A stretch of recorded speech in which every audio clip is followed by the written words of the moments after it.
Eu vou pedir para você abrir sua Bíblia na primeira carta do apóstolo Paulo aos Coríntios, no 3º capítulo. Eu vou ler do verso 21 até o capítulo 4, de verso 7. Tá bom? Nós vamos começar a leitura em 1 Coríntios, capítulo 3, versículo de número 21. Eu tenho plena certeza que você deve já ter pensado em alguns projetos, planos para a sua vida para o próximo ano, para o ano de 2024. Mas eu queria desafiá-lo e desafiá-la nessa noite a fazer do ano de 2024 um ano em que você sirva mais. Nós temos o hábito de sempre pensar em projetos que sejam pessoais, nós sempre focamos no desenvolvimento das nossas vidas, o que nós queremos alcançar, o que nós queremos concluir, o que nós queremos comprar, o que nós queremos desenvolver no nosso corpo. A gente pensa muito individualmente, e eu queria que você colocasse diante de Deus em oração o anseio por servir o Senhor, por servir as pessoas, por servir o reino de Deus. Nós estamos tão marcados por uma cultura consumista, uma cultura individualista, que às vezes os nossos projetos são todos focados na individualidade. E é meu papel como pastor procurar sempre bater na tecla que nós estamos aqui para servir o Senhor e o seu reino. Quero ler a partir do versículo 21, no capítulo 3, que diz assim: Portanto, ninguém se glorie nos homens, porque tudo é vosso. Seja Paulo, seja Apolo, seja Cefas, seja o mundo, seja a vida, seja a morte, sejam as coisas presentes, sejam as futuras, tudo é vosso. E vós de Cristo, e Cristo de Deus. Assim, pois, importa que os homens nos considerem como ministros de Cristo e despenseiros dos mistérios de Deus. Ora, além disso, o que se requer dos despenseiros é que cada um deles seja encontrado fiel. Todavia, a mim, muito pouco se me dá de ser julgado por vós ou por tribunal humano, nem eu tampouco julgo a mim mesmo, porque de nada me argui a consciência. Contudo, nem por isso me dou por satisfeito, pois quem me julga é o Senhor. Portanto, nada julgueis antes do tempo, até que venha o Senhor, o qual não somente trará plena luz às coisas ocultas das trevas, mas também manifestará os desígnios dos corações. E então, cada um receberá o seu louvor da parte de Deus. Estas coisas, irmãos, apliquei-as figuradamente a mim mesmo e a Apolo, por vossa causa, para que por nosso exemplo aprendais isto, não ultrapasseis o que está escrito, a fim de que ninguém se ensoberbeça a favor de um em detrimento de outro. Pois quem é que te faz sobressair? E que tens tu que não tenhas recebido? E se o recebeste, por que te vanglorias, como se não o tiveras recebido? Até aí. O contexto em que o apóstolo Paulo escreve a carta à comunidade de Corinto é um momento um pouco crítico no meio da comunidade. Havia naquela igreja muita divisão, muitos desentendimentos. Essa igreja foi fundada, inclusive, pelo próprio apóstolo Paulo, mas os vínculos que estavam sendo desenvolvidos, estavam passando por momentos de tensão, e a causa da tensão que havia na comunidade, segundo as palavras do apóstolo Paulo no texto que nós acabamos de ler, se devia ao orgulho e à vanglória. Esses dois termos estavam se manifestando na vida comunitária e assim prejudicando as relações, até porque orgulho e vanglória são pecados. E isso estava trazendo desentendimento, falta de paz, inimizades. A igreja de Corinto, quando você lê a primeira carta, você observa que é uma carta onde há muita competição entre os membros da igreja. E essa competição chegou a tal ponto em que a comunidade se dividiu, aonde alguns se declaravam mais adeptos de um do que do outro. Então um grupo falava assim: eu gosto quando Paulo prega. O outro dizia: eu gosto quando Apolo prega. O outro dizia: não, eu gosto mais de quando Cefas fala, que é Pedro. E isto era tão somente um reflexo da postura do coração que já se manifestava no meio da comunidade. Havia muitas batalhas, muitos desentendimentos. E aí então Paulo, ele escreve essa carta e ele vai trazer algumas lições importantes para nós, nesse contexto todo, que eu gostaria que você pudesse colocar diante do seu coração e da sua mente, para viver um ano de 2024, vencendo o orgulho e vencendo a vanglória, e procurando se dispor a servir um ao outro, servir o seu próximo, no amor e no temor de Cristo. Nós estamos muito acostumados a sermos servidos, e a gente sabe que o nosso Senhor Jesus ensinou que o maior no reino de Deus é aquele que serve, O orgulho está presente, porque o orgulho se refere àquele que procura ganhos, aquele que procura satisfação pessoal. Inclusive, a preocupação de Paulo no texto era que poderiam haver pessoas que estavam querendo se satisfazer pessoalmente a serviço do reino de Deus. É uma tentativa de usar o dom e talento não para socorrer o outro, mas para conseguir projeção sobre o outro. Há uma diferença muito grande na forma de servir, apesar das duas ser ações de serviço. Você pode servir por amor a quem você serve, ou você pode servir por amor próprio, para que você se sinta bem em relação ao fato de estar servindo. Faz toda a diferença. E isso gera orgulho. Quando eu faço o que faço para que eu seja louvado, reconhecido, ganhe mérito, eu estou servindo por orgulho e não servindo por amor. Palavras pesadas do apóstolo Paulo, mas é exatamente isso que ele está colocando para a gente. Quando nós procuramos realizar os desejos humanos, ao invés de fato fazer a vontade de Deus, nós caímos no orgulho, que é a fonte de toda perversidade, de todo engano. E Paulo então vai nos mostrar que nós precisamos nos despir de todo o orgulho para servirmos. O orgulho, ele prejudica as nossas relações. Quantos casamentos são destruídos por causa do orgulho? Maridos orgulhosos, esposas orgulhosas.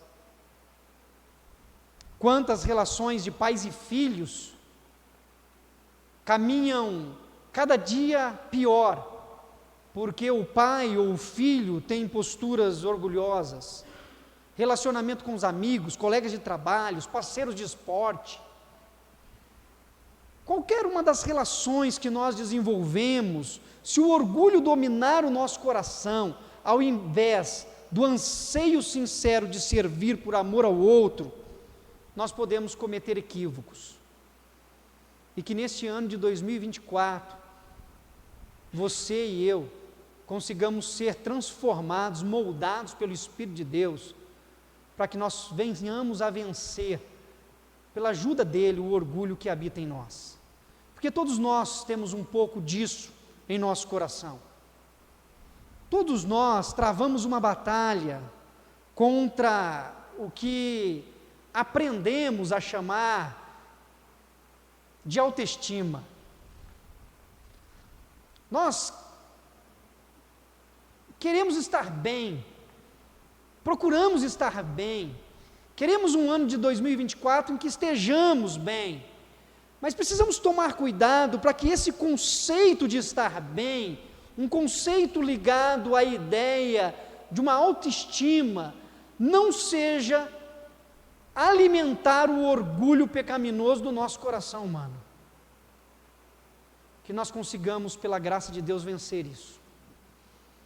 Que nós consigamos trilhar um caminho em que o nosso coração revele o amor que há em Cristo.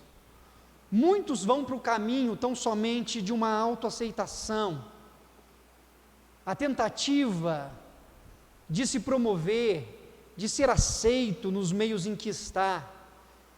E quando a gente lê o Evangelho, é incrível como os escritores, eles tratam de um conceito que para nós, ele se torna até estranho, que é o do autoesquecimento, que é de pensarmos um pouco mais no outro e um pouco menos em nós, que é o de usarmos o que temos e o que conquistamos para servir o outro, do que tão somente procurar para nós e às vezes até tirar do outro para que nós tenhamos mais. O conceito do Evangelho de Jesus, ele vai muito na contramão daquilo que nós estamos tão habituados a vermos e que somos de maneira massiva, sempre tentados a seguir. E Paulo está dizendo, olha, vocês precisam entender que esse não é o caminho. E como não? E como não seguir por esse caminho? O que Paulo apresenta no texto para a gente, que eu queria que você guardasse no seu coração para esse ano de 2024, é que a gente só consegue vencer tudo isso se de fato a nossa identidade, quem nós dizermos ser quem somos, esteja de fato alinhado a quem Jesus é. Se a nossa identidade se identificar com a pessoa de Jesus, com a nossa filiação em Deus por meio de Cristo, nós conseguiremos vencer essas batalhas do coração humano. Porque Paulo vai dizer que tudo pertence a Deus. Os primeiros 2 versos que nós lemos, ou melhor, os primeiros 3 versos, vai dizer assim, olha, ninguém se glorie nos homens, ninguém se glorie nas pessoas, não foque a sua vida no indivíduo, não procure, seja em Apolo, seja em Paulo, seja em Cefas, seja nos pregadores dos tempos modernos, não procure ter glória ou buscar glória de pessoas, porque tudo é vosso, sejam os pregadores, seja o mundo, e ele vai mais além, ele fala não só as pessoas, seja o mundo, seja a vida, seja a morte, sejam as coisas presentes, sejam as futuras, tudo é de vocês, e vocês pertencem a Cristo, e Cristo é de Deus, falando da Trindade. A nossa identidade está em Cristo, a sua identidade precisa se firmar exclusivamente em Cristo. Se a sua identidade não se firmar exclusivamente em Cristo, você vai passar ano após anos fazendo metas e se sentindo insatisfeito com quem você é. Você vai passar anos e anos colocando numa planilha, numa folha de papel, o que você quer alcançar para o ano seguinte, mas você vai chegar no final dele insatisfeito, porque você não está insatisfeito com as metas não alcançadas, você está satisfeito com quem você é. E você só consegue ter um coração pacificado se você entender quem você é na perspectiva do Evangelho e da pessoa de Jesus Cristo. Exclusivamente nele é que nós conseguimos viver em paz conosco mesmos e, em consequência de uma vida pacificada, a gente consegue viver bem com o outro e servi-los. Kierkegaard, um filósofo, ele afirmou que é normal o coração humano criar a sua identidade em torno de algo que não seja Deus. É comum. É comum da humanidade procurar se identificar com quase tudo, menos com Deus. Se identificam com pessoas, se identificam com artistas, se identificam com youtubers, se identificam com políticos, se identificam com filósofos, se identificam com várias pessoas, mas não se identificam com Jesus Cristo. O ego, ele busca que algo venha lhe dar valor. O ego, ele anda em busca de singularidade, de propósito. E por causa dessa busca do coração humano, pecaminoso, que tenta encontrar em outros lugares referências, as pessoas se sentem insatisfeitas, porque elas se esquecem que tudo pertence a elas, mas que elas pertencem a Cristo. E é isso que Paulo está dizendo para nós. Paulo fala assim: você só vai conseguir viver em paz, você só vai conseguir ter um ano abençoado, uma vida abençoada, se você tiver claro no seu coração a ideia de pertencimento a Cristo, porque é isso que faz de nós quem nós somos, é essa a nossa identidade. O que nós somos é filho de Deus. Na edificação do corpo, nós precisamos ter a motivação certa, e a motivação certa é reconhecermos que pertencemos a Cristo, que servimos a Cristo, e que somos satisfeitos em Cristo, e que tudo que Deus nos concede é para a glória dEle e para o bem daqueles que Deus coloca ao nosso redor. Se nós não pensarmos e não vivermos assim, se o homem não colocar Cristo no centro da sua vida, o resultado de não colocá-lo é a frustração, é a decepção. E não demora muito. Hoje é 31, amanhã é dia 1º. Muitas pessoas já desanimam no dia 15. Quando chegam longe. Chegou o mês de março, nem lembra mais do que estabeleceu como alvo, como meta. As pessoas se esquecem. E a frustração domina. Mas Cristo não frustra. Na busca da glória de Deus, nós precisamos colocá-lo de fato como centro. Paulo continua nesse sentido, dizendo que nós somos escravos sentenciados à morte. Quando ele usa essa expressão no versículo 1 do capítulo 4, importa que os homens nos considerem como ministros de Cristo.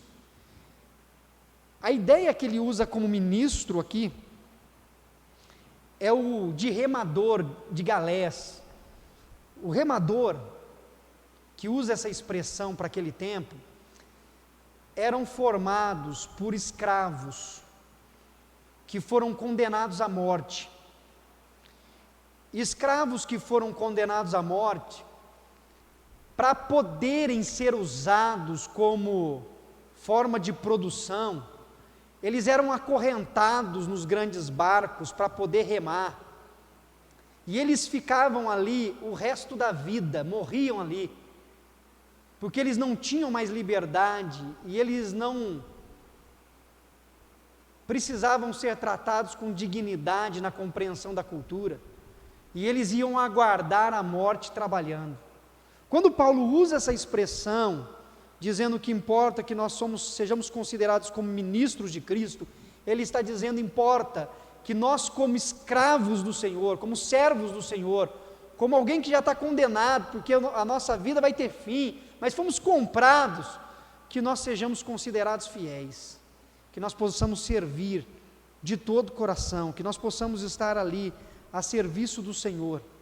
Quando ele fala da questão de mordomo, o mordomo é aquele que administrava algo que não era seu, algo que não lhe pertencia, alguém que estava na casa cuidando daquilo que pertencia ao seu senhor, fazia toda a gestão, toda a administração, toda a divisão, mas não era seu, nada lhe pertencia de maneira direta, apesar de ele ter o controle de tudo.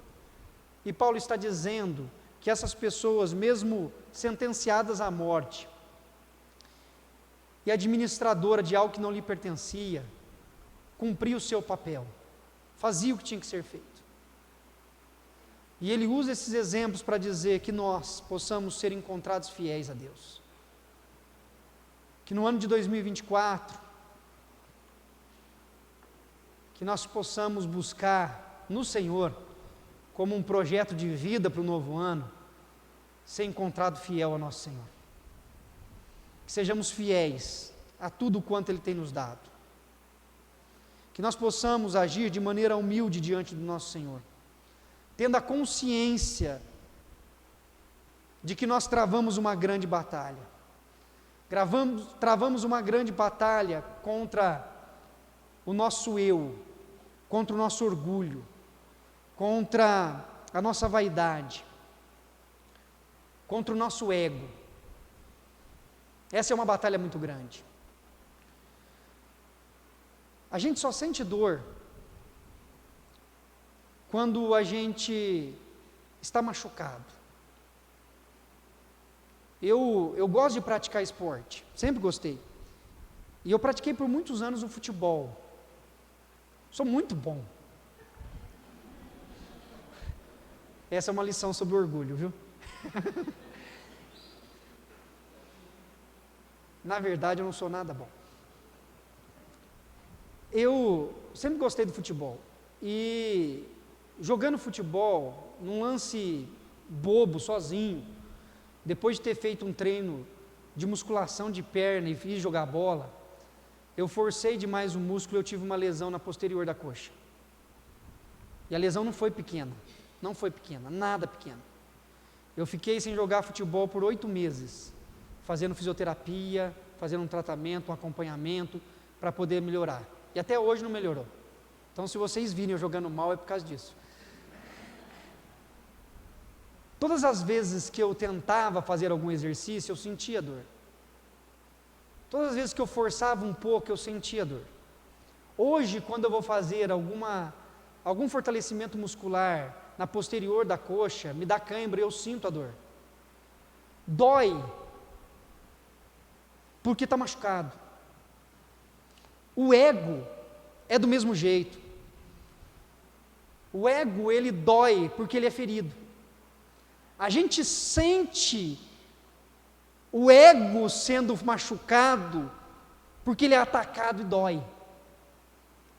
E é incrível como, quando você sofre uma lesão, o quanto aquele músculo, aquele membro do seu corpo, toma conta de toda a sua vida. Você sente exatamente aquele lugar. E o ego é exatamente assim. Quando o ego nos domina, ele ocupa tudo na nossa vida. O ego, ele vive chamando a atenção para si mesmo. E a nossa batalha é contra o ego.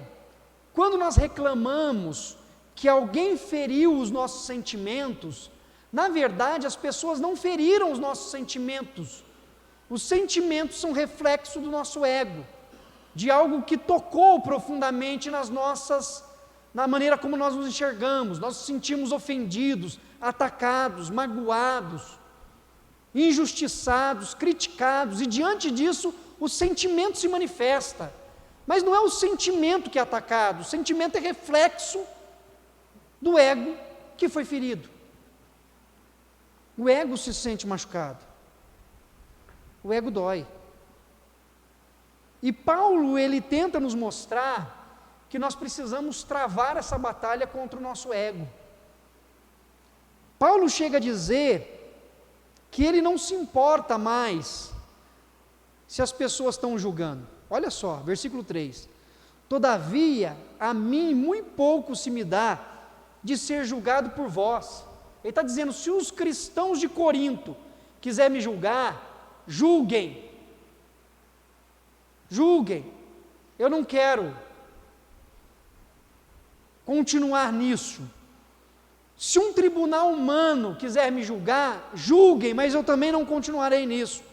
Nem eu tampouco me julgo, porque de nada me argui a consciência.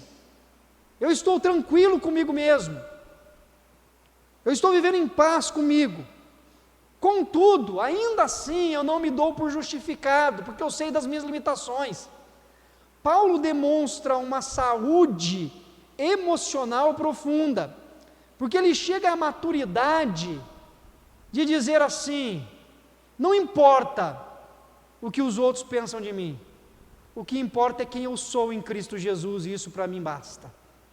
As pessoas podem me julgar, elas podem me sentenciar, elas podem até mesmo me condenar, mas eu continuo olhando firmemente para o meu Senhor, porque eu sei quem eu sou em Cristo Jesus.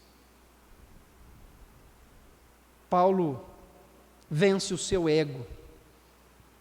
Ele não precisa da aprovação ou da validação de ninguém para que ele se sinta bem, para que ele se sinta alguém, para que ele se sinta valorizado. Ele não se importa mais. A identidade dele não está associada ao que as pessoas pensam ou dizem. Ele simplesmente quer permanecer seguindo, olhando para Cristo. Paulo, ele não se admira por isso, mas ele também não se culpa por isso. Essa é a busca de uma vida sadia. Paulo não está dizendo que ele é perfeito, tanto que ele diz que o Senhor o julgará. Ele diz que a consciência dele não está pesada, mas que mesmo assim ele não se dá por justificado. Simplesmente ele prossegue. E como será bom se no ano de 2024 você não se comparar com ninguém, você não querer ser melhor do que ninguém, e você também não se sentir pior do que ninguém, você simplesmente entender quem você é e o que Deus está fazendo na sua vida, e prosseguir com os olhos fixos em Cristo, sabendo que Deus cuida da história de cada um de nós, segundo o que nós precisamos.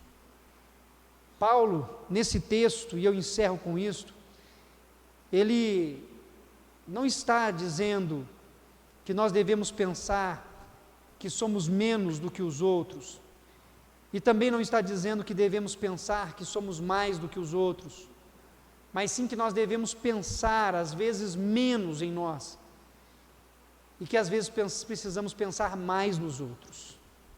Servir, um ego submetido ao senhorio de Jesus Cristo. Procurar ajudar o outro, para que o nome do Senhor seja louvado e glorificado. Que Deus nos ajude nesse novo ano, que 2024 seja um ano de profunda reflexão, devoção e dedicação, e que nós possamos colocar o que somos, o que temos, a serviço do nosso Senhor, porque Ele não recusou entregar a sua própria vida na cruz do Calvário em nosso lugar. Que no ano de 2024 nós possamos servir mais, que a Igreja Presbiteriana Independente de Mogi Mirim seja uma igreja que sirva para a glória e honra do Senhor. Amém?